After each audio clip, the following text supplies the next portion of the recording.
গাজীপুর আশুলিয়ায় আজও অর্ধশত প্রতিষ্ঠান বন্ধ ঘোষণা, অগ্নিসংযোগ। গার্মেন্টস শ্রমিকদের দাবি বিবেচনায় পর্যবেক্ষণ কমিটি গঠনের সিদ্ধান্ত। শ্রমিকদের যে ন্যায্য দাবিগুলো থাকবে, যেগুলো শর্ট টার্ম তাদের প্রবলেম আছে, যেগুলো খুব দ্রুত সমাধানযোগ্য, সেগুলো সমাধানে উদ্যোগ গ্রহণ করা হবে।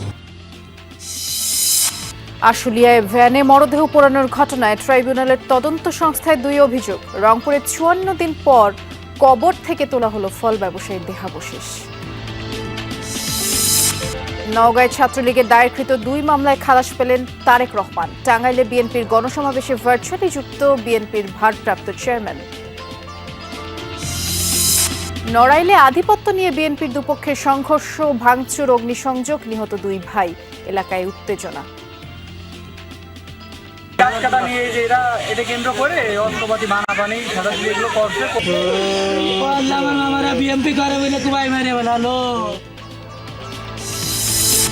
রাজশাহীর 4 আসনের সাবেক এমপি এনামুলের বিরুদ্ধে শত শত বিঘা জমি দখলের অভিযোগ। সম্পদ অনুসন্ধানে নেমেছে দুদক। আমাদেরকে হাঁটায় দেয়, এমনকি ভয় দেখায় যে সবকিছু আমাদেরকে উঠায়, এমনকি আমাকে আমার বাবাকে উঠায় নিয়ে যাবে। বিনা নোটিশে উনি আমাদের দোকান ভাঙচুর করেন। সরকারের কাছে নিজে বেচা দিয়ে টাকা নিয়ে খাইয়া দেশে জনগণের আজ পর্যন্ত কোনো উপকার হয়নি।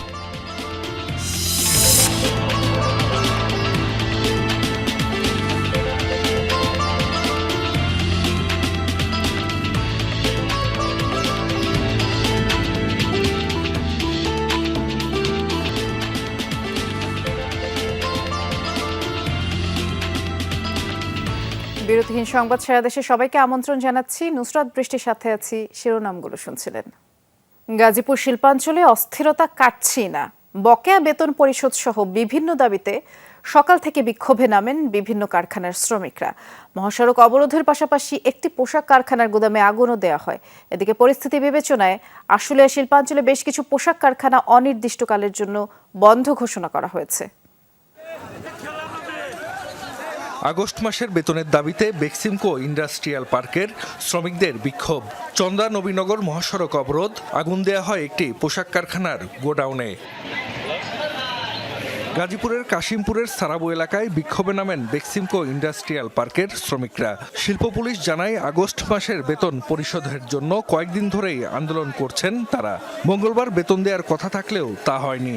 এতে ক্ষোভ বাড়ে শ্রমিকদের মধ্যে। সকালে চন্দ্রা নবীনগর মহাসড়কে অবস্থান নিয়ে বিক্ষোভ শুরু করেন তারা। দেখা দেয় দীর্ঘ যানজট। এক পর্যায়ে আগুন দেয়া হয় বিগ বস নামের একটি পোশাক কারখানার গোডাউনে। আমরা কাজ করতে চাই, আমরা গরিব মানুষ, আমাদের পেটে ভাত নাই। রুম ভাড়া কয়েক ঘরে বেরিয়ে যাও, তারপরে বলে দোকান বাকি, কয়েক দোকান বাকি দেওয়া যাবে না। ততক্ষণ পর্যন্ত বেতন ভাতা এবং আমাদের দাবিগুলো না পাচ্ছি আমরা, আমাদের আন্দোলন, আমরা ততক্ষণ রাস্তায় থাকবো। এদিকে শ্রমিক আন্দোলনের জের ধরে গাজীপুরে 22টি পোশাক কারখানায় উৎপাদন বন্ধ। কয়েকটি প্রতিষ্ঠানের সামনে অবস্থান নিয়ে বিক্ষোভ করেছেন শ্রমিকরা। মাসের 10 তারিখের মধ্যে বেতন দেয়া, হাজিরা বোনাস বৃদ্ধি সহ বিভিন্ন দাবিতে গতকালও দিনভর বিক্ষোভ করেন বিভিন্ন কারখানার শ্রমিকরা। সহিংসতা এড়াতে 25টি কারখানা ছুটি ঘোষণা করা হয়। এর মধ্যে বুধবার 3টি কারখানা চালু হয়। আমাদের যে ন্যায্য বেতনগুলো আমরা সেটা পাচ্ছি না। 6200 টাকা, এই বেতন দিয়ে কি মানুষের চলে? আমরা শুধু আমাদের ন্যায্য বেতন চাই, আর আমাদের মালিক পক্ষ এখানে আসুক, এসে আমাদের বলুক যে তোমাদের বেতন আমরা দেব। কর্তৃপক্ষের সাথে আমরা কথাবার্তা বলেছি, তারা 18টা দাবির পক্ষে সমর্থন দিয়েছে। তাদের কিছু শ্রমিকদের বকেয়া ছিল, এটা আগামীকাল পরিশোধ করা হবে। আশুলিয়ায় হামিম গ্রুপের 6টি কারখানা অনির্দিষ্টকালের জন্য বন্ধ ঘোষণা করা হয়েছে। আরও কয়েকটি পোশাক কারখানাতেও বন্ধের নোটিশ ঝুলিয়ে দিয়েছে মালিকপক্ষ। কর্মকর্তারা জানান, শ্রমিকদের যৌক্তিক দাবিগুলো মেনে নেওয়া হলেও বেআইনি ধর্মঘট থেকে সরে না আসায় প্রতিষ্ঠানগুলো অনির্দিষ্টকালের জন্য বন্ধ ঘোষণা করা হয়। এছাড়া কয়েকটি কারখানার শ্রমিকরা উপস্থিত হলেও কাজে যোগ না দিয়ে বেরিয়ে যান। জাহিদ হাসান, যমুনা নিউজ। এ পর্যায়ে গাজীপুরের রাজেন্দ্রপুরের বাংলাবাজার এলাকায় যাচ্ছি। সহকর্মী হোসাইন আলী বাবু অপেক্ষা করছেন আমাদের জন্য। বাবু, একটু জানাবেন, যেহেতু শ্রমিকরা বলছে তাদের যে দাবি তা আদায় না হওয়া পর্যন্ত এই বিক্ষোভ কর্মসূচি চালিয়ে যাবে, সেক্ষেত্রে এই সংকট সমাধানে কোনো ধরনের আলোচনার উদ্যোগ চোখে পড়ল কিনা?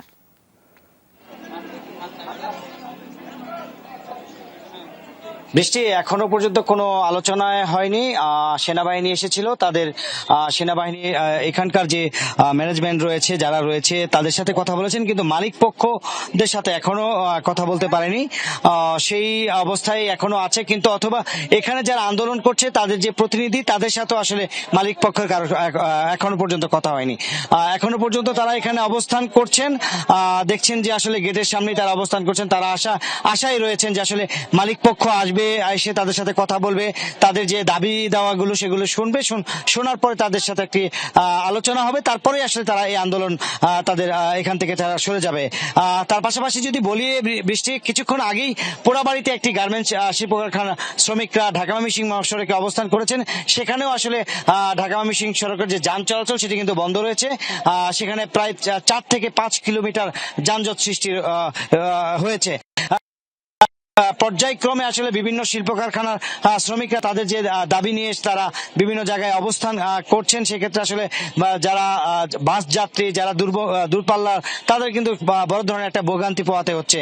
আর এখানকার অবস্থা যদি বলি, তারা যেটা বলছেন যে আসলে যতক্ষণ পর্যন্ত মালিক না আসবে ততক্ষণ পর্যন্তই তারা এখানে তাদের অবস্থান করছে। তারা কিন্তু আসলে এখন আন্দোলন করছে না, তারা শান্তি শৃঙ্খলা ভাবেই আসলে এই যে কারখানা শ্রমিক গেটের সামনে অবস্থান করছে। এখানে কিন্তু আসলে নানা বয়সের শ্রমিক রয়েছে, মধ্য বয়সের শ্রমিক রয়েছে, বৃদ্ধ বয়সের শ্রমিক রয়েছে, অল্প বয়সের শ্রমিক রয়েছে। তারা কিন্তু আসলে দীর্ঘদিন যাবতই এই বৃদ্ধ বয়সী যারা রয়েছে তারা কিন্তু কেউ 12 বছর, কেউ 24 বছর এখানে কাজ করছেন। তারা বলছেন যে আসলে 12 বছর কাজ করেও 6,000 টাকা বেতন পাচ্ছে, এবং 24 বছর কাজ করে আসলে 500 টাকা বেতন পাচ্ছে। তারা বলছে যে আসলে যদি 12,500 টাকা বেতন করা হয়, যে সরকারি নীতিমালা রয়েছে সেই নীতিমালায় যদি আমাদের বেতন করা হয়, তাহলে আসলে তাদের এই আন্দোলন তারা উঠিয়ে নিবে।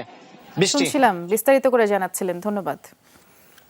অস্থিরতা নিরসন ও গার্মেন্টস শ্রমিকদের দাবি বিবেচনার জন্য শ্রম সংক্রান্ত অভিযোগ পর্যবেক্ষণ কমিটি গঠনের সিদ্ধান্ত হয়েছে বলে জানালেন শ্রম উপদেষ্টা আসিফ মাহমুদ সজীব ভূঁইয়া। দুপুরে সচিবালয়ে এক ব্রিফিংয়ে এই কথা জানিয়ে তিনি বলেছেন, শ্রম মন্ত্রণালয়ের অতিরিক্ত সচিবকে প্রধান করে কমিটি গঠন করা হয়েছে। মালিক ও শ্রমিক প্রতিনিধিরাও এই কমিটিতে আছেন। আর শ্রমিকদের বেতন ভাতা অবিলম্বে পরিশোধ করার নির্দেশ দেন শ্রম উপদেষ্টা। এছাড়া গার্মেন্টস মালিকদের 2-1 দিনের মধ্যেই বকেয়া বেতন পরিশোধ করার আহ্বান তিনি জানিয়েছেন। শ্রমিকদের নিম্নতম মজুরির বিষয়টিও বিবেচনা করা হবে বলে জানিয়েছেন শ্রম উপদেষ্টা।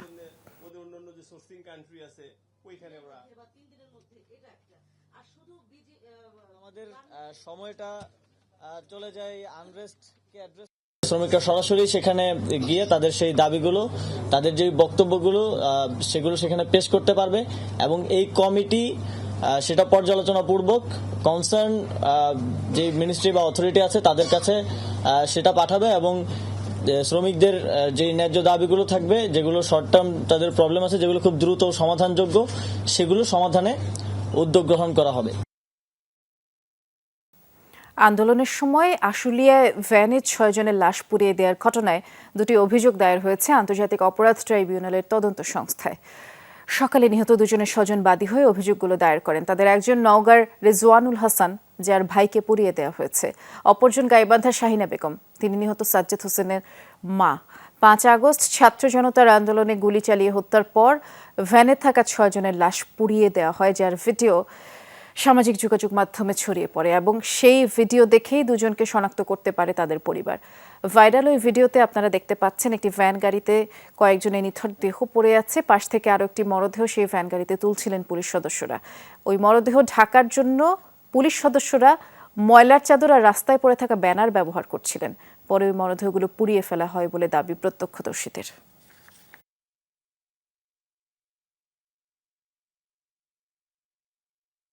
শাহিন স্কুলের 10ম শ্রেণীর ছাত্র, তার পক্ষে তার ভাই সিটি ইউনিভার্সিটির দ্বিতীয় সেমিস্টারের ছাত্র, তার মৃত্যুর ঘটনায় তার মা মোসাম্মদ শাহিনা বেগম বাদী হয়ে একটা অভিযোগ দায়ের করেছেন। সুতরাং এই যে বিভৎসতা, এটার মাত্রার কারণেই কিন্তু সাধারণ কোনো আইনে এটার বিচার না করে আন্তর্জাতিক অপরাধ ট্রাইব্যুনাল আইনে বিচার করা হচ্ছে। বৈষম্য বিরোধী ছাত্র আন্দোলনে রংপুরে গুলিতে নিহত ফল ব্যবসায়ী মেরাজুল ইসলামের দেহাবশেষ 54 দিন পর কবর থেকে উত্তোলন করা হয়েছে ময়নাতদন্তের জন্য। দুপুরে নগরীর নিউ ঝুম্মাপাড়া কবরস্থান থেকে দেহাবশেষ তুলে নেওয়া হয় হাসপাতালে। এ সময় জেলা প্রশাসনের সহকারী কমিশনার সহ সেনাবাহিনী ও পুলিশের কর্মকর্তারাও উপস্থিত ছিলেন। গত 19 জুলাই শিক্ষার্থীদের কর্মসূচিতে হামলা চালায় পুলিশ ও আওয়ামী লীগ নেতাকর্মীরা। সে সময় গুলিতে নিহত হন মেরাজুল। পরিবারের অভিযোগ, আইনশৃঙ্খলা বাহিনীর চাপে ময়নাতদন্ত ছাড়াই তাকে দাফন করা হয়। এ ঘটনায় মেরাজুলের মা বাদী হয়ে মামলা করেন। আদালতের নির্দেশে আজ মরদেহ উত্তোলন করা হয় ময়নাতদন্তের জন্য।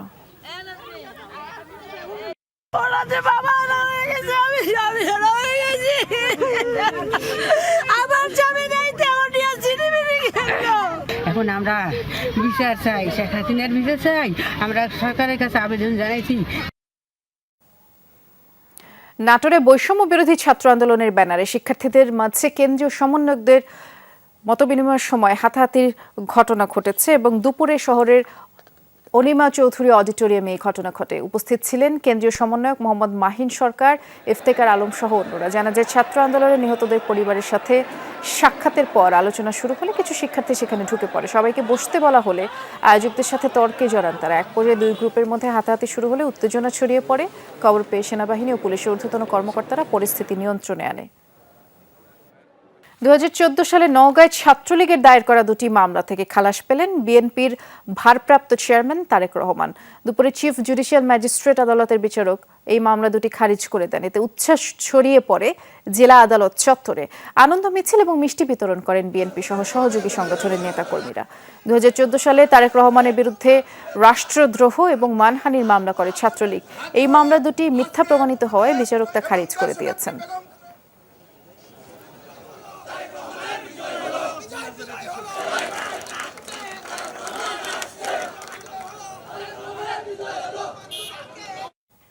টাঙ্গাইলের গোপালপুরে বিএনপির গণসমাবেশ চলছে। এতে প্রধান অতিথি হিসেবে ভার্চুয়ালি যোগ দিবেন দলের ভারপ্রাপ্ত চেয়ারম্যান তারেক রহমান।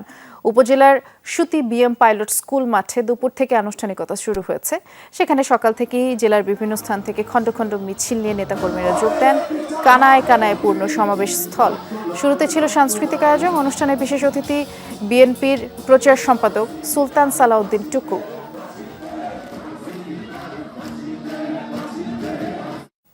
আমরা এই বিষয়ে আরো বিস্তারিত জানবো আমাদের সহকর্মী শামীম আল মামুনের কাছ থেকে। শামীম, যেহেতু একটি গণসমাবেশ এবং প্রধান অতিথি তো ভার্চুয়ালি যোগ দিয়েছেন, যেমনটি আমরা শুনেছি, তিনি নেতাকর্মীদের উদ্দেশ্যে কি বললেন একটু বিস্তারিত করে জানাবেন।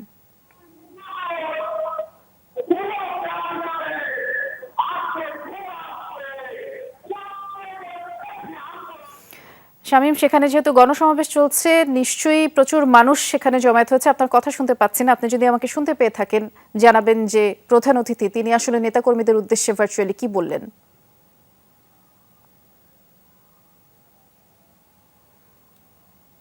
আমার মনে হয় আমার সহকর্মী শুনতে পাচ্ছে না। পরবর্তীতে আবার চেষ্টা করব তার সাথে কথা বলবার। পরের সংবাদে যাচ্ছি। নড়াইলের লোহাগড়ায় আধিপত্য নিয়ে রক্তক্ষয়ী সংঘর্ষে বিএনপির দুপক্ষ জড়িয়েছে। এতে করে দুই ভাই নিহত হয়েছেন, 3 জন আহত হয়েছেন। ভাঙচুর, অগ্নিসংযোগ করা হয়েছে যুবদল নেতার বসত বাড়িতে। এই ঘটনায় এলাকায় উত্তেজনা বিরাজ করছে।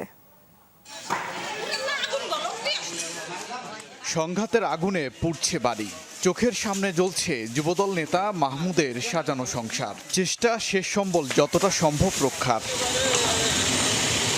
লোহাগড়ার চর মল্লিকপুর এলাকা।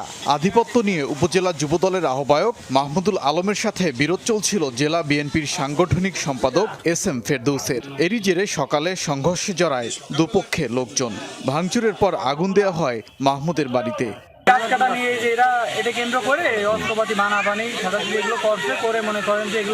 সেনাবাহিনী জিওনো মহোদয় এবং আমাদের পুলিশের পার্টি মিলে তাদের দুই পক্ষ নিয়ে বসে আশ্বস্ত করে যে তারা কোনো ঝামেলা করবে না। এটা আশ্বস্ত হওয়ার পর আমরা সবাই সরে যাই, কিন্তু অদ্য সকালবেলায় তারা দুই পক্ষ আবার ঝামেলা জড়িয়ে পড়ে। সংঘর্ষে আহত হয়েছে 5 জন। তাদের মধ্যে হাসপাতালে মারা গেছে মিরান ও জিয়াউর রহমান। তারা আপন 2 ভাই এবং দুজনেই বিএনপির কর্মী। আহত আরেক ভাই ইরানের অবস্থাও গুরুতর।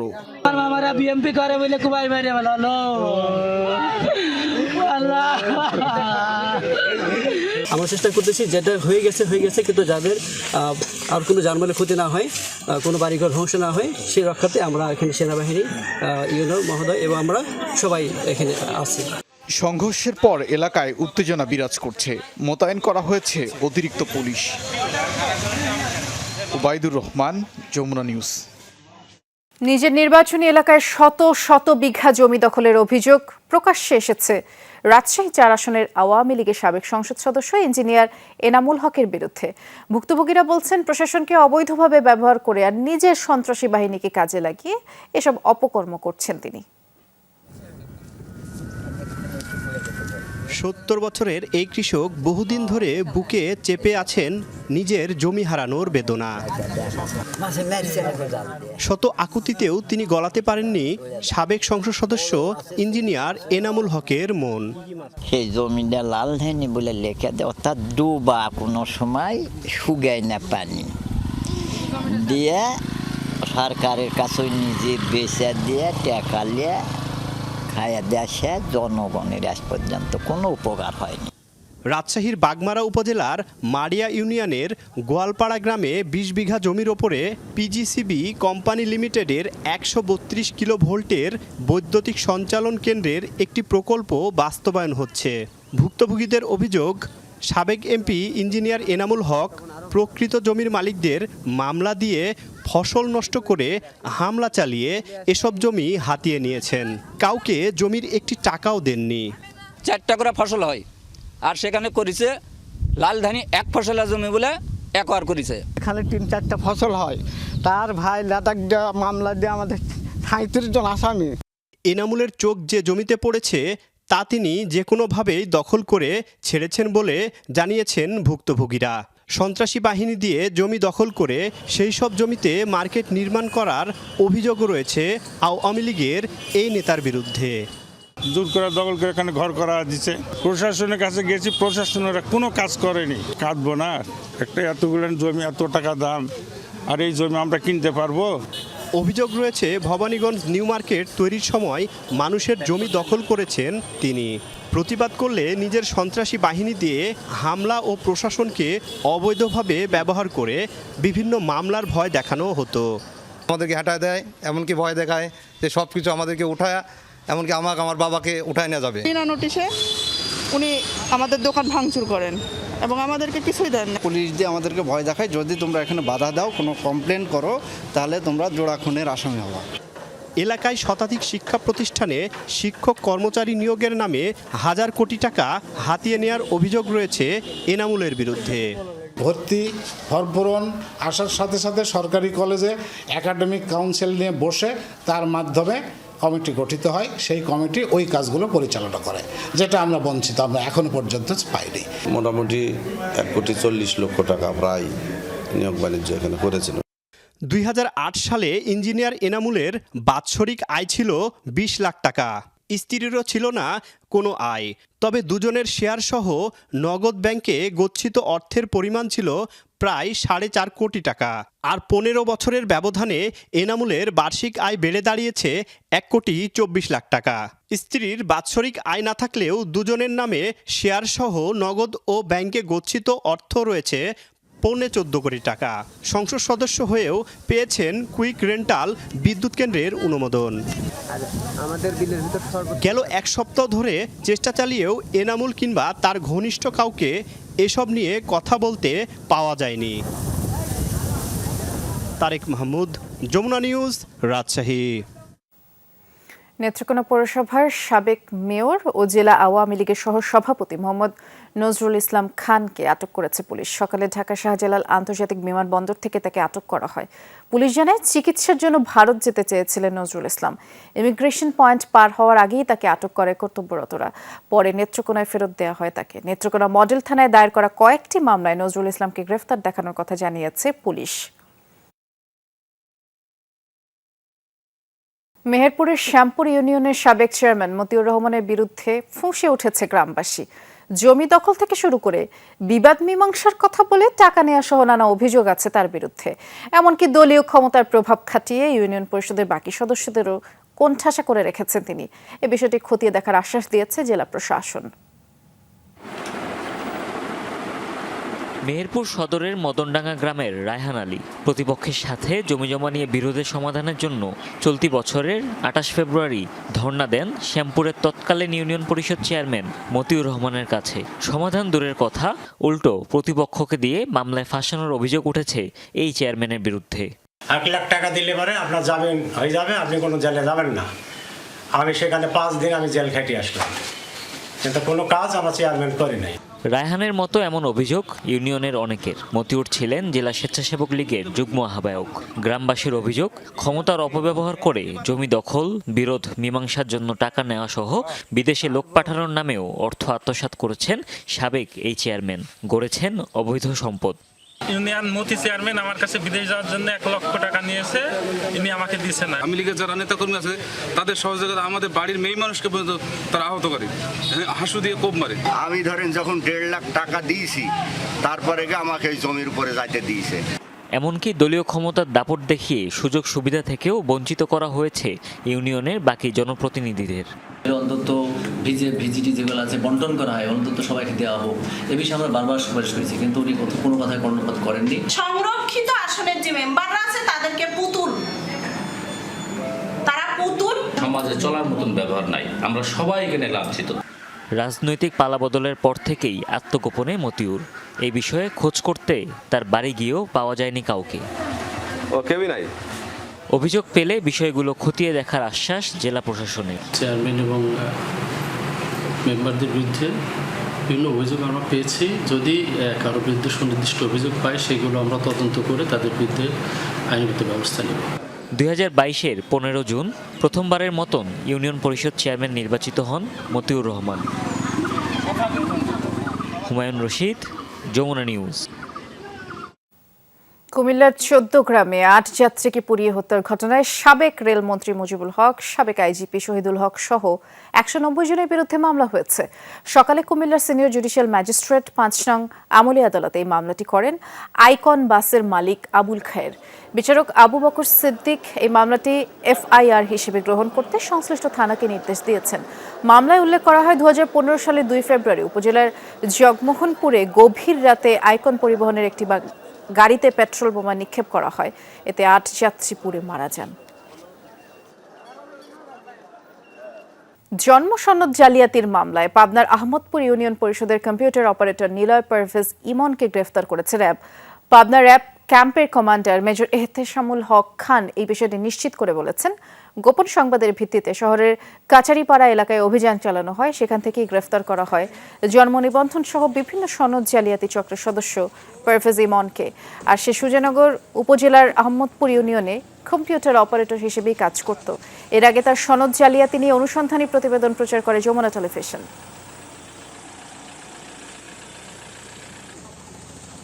গোপন সংবাদের ভিত্তিতে আমরা জানতে পারি যে এই মামলার যে প্রধান আসামি নিলয় হোসেন ইমন, উনি অবস্থান করছেন কাচারিপাড়ার এক রাস্তার উপর অবস্থান করছেন, এবং তার প্রেক্ষিতে আমরা তাকে গ্রেফতার করি।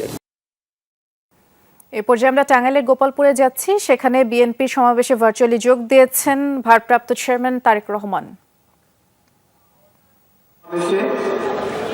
উপস্থিত প্রতিটি মানুষের সামনে আমি দাবি রাখছি যে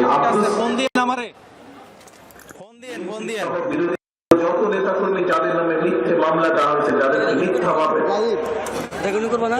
মুক্তি দিতে হবে, সকলের মুক্তি দাবি করছি এই জনসভায়। প্রিয় ভাই বোনেরা, এই টাঙ্গাইলের উপর দিয়ে অনেক গিয়েছি আমি যখন উত্তরাঞ্চলে আমার বহুবার এই টাঙ্গাইলের উপর দিয়ে আমি গিয়েছি। টাঙ্গাইলের এই মাটির সাথে একটি সম্পর্ক। ভাই বোনেরা, আজকে এত বড় নেতারা আমাদের বিভিন্ন রাজ্যের জন্য বিভিন্ন বক্তব্য রেখেছেন, মানুষের কথা বলেছেন, তারা দেশের ভবিষ্যৎ রাজনীতি নিয়ে কথা বলেছেন। পত্রিকায় দেখেছেন, রেডিও টেলিভিশনে শুনেছেন, আপনারা গত কয়েকদিনে দেখেছেন যে আমাদের দলের আমরা কতগুলো প্রস্তাব রেখেছি জাতির সামনে। বিগত প্রায় 17 বছরের ফলে, জনগণের এই আন্দোলনের ফলে জনগণের বিজয় অর্জিত হয়েছে। যে বিজয়ের মাধ্যমে, জনগণের যে বিজয়ের মাধ্যমে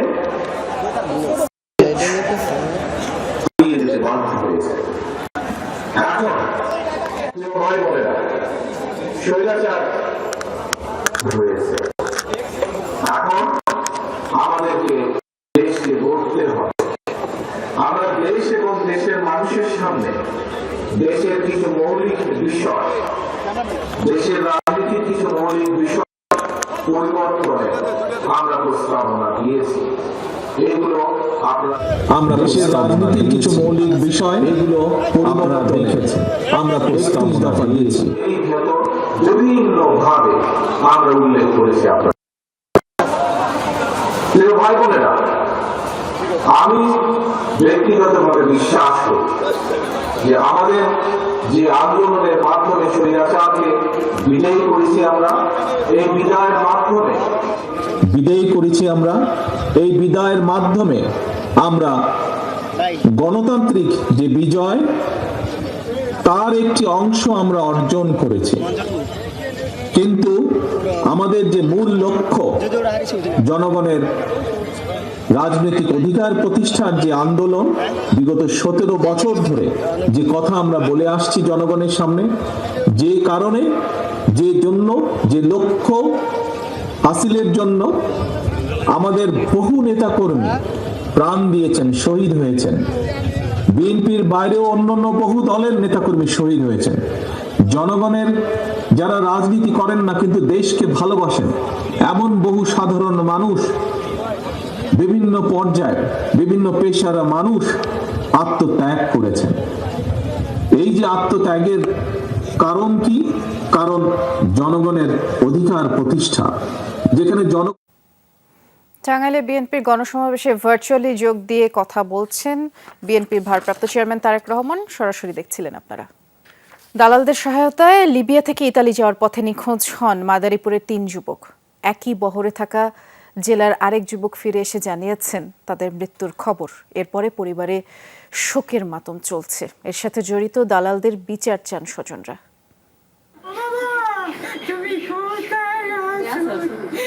প্রবাসে স্বজনদের মৃত্যুর খবরের পর থেকেই তাদের পরিবারে আহাজারি থামছেই না। গোপালপুর ইউপি চেয়ারম্যান আদম ব্যবসায়ী ফরহাদ মাতব্বরের প্ররোচনায় ইতালি যাওয়ার আশায় দেশ ছাড়েন 2 ভাই মিলন ও আলামিন। পরিবার জানায় ধার দেনা করে ফরহাদকে 30 লাখ টাকা দেন তারা।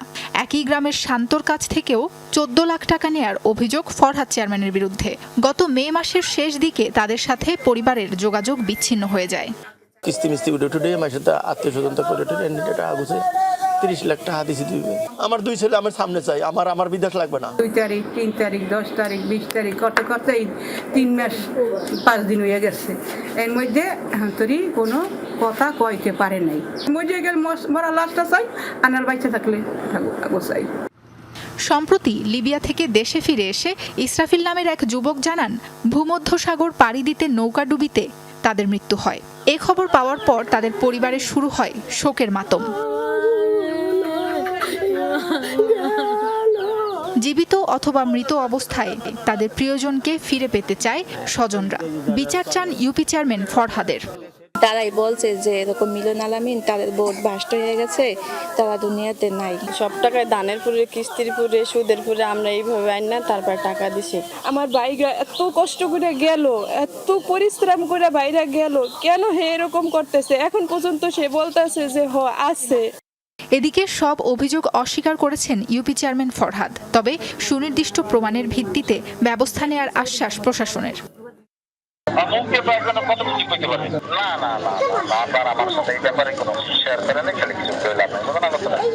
বিদেশগামী যারা নিখোঁজ হয়েছে তাদের পরিবারের কাছ থেকে আমরা যদি তথ্য পাই তাহলে আমরা সরকারের দৃষ্টি আকর্ষণ করে ঊর্ধ্বতন কর্তৃপক্ষের মাধ্যমে আমি প্রয়োজনীয় ব্যবস্থা গ্রহণ করব। সে বিষয়ে কোনো তথ্য আমাদের কাছে কোনো অভিযোগ নাই, লিখিত কোনো অভিযোগ নাই, মৌখিক কোনো অভিযোগ নাই, ভুক্তভোগীর পরিবারের থেকেও কোনো অভিযোগ নাই। অভিযোগ পাইলে আমরা পরবর্তীতে তদন্তমূলক আইনগত ব্যবস্থা নিব অবশ্যই। পশ্চিম পুয়ালি গ্রামের গোপালপুর বাজারে মুদি দোকান ও হোটেল ব্যবসা করে সংসার চালাতো মিলন মুন্সি ও আলামিন মুন্সি 2 ভাই। সাবরিনা লিজা, যমুনা নিউজ। এই ছিল সংবাদ ছায়া দেশে।